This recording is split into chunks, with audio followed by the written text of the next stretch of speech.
তিনারাও সঙ্গে আছেন, তিনারা বরণ করে নিচ্ছেন আমাদের মহাগুরুকে।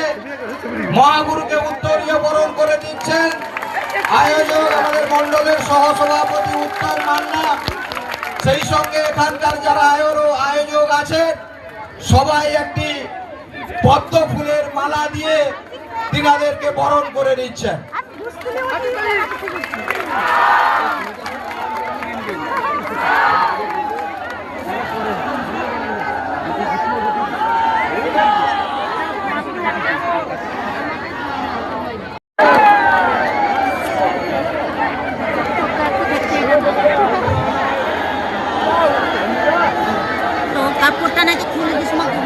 নমস্কার।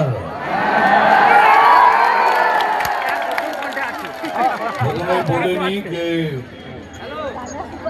এতক্ষণে পদ্ম ফুলটা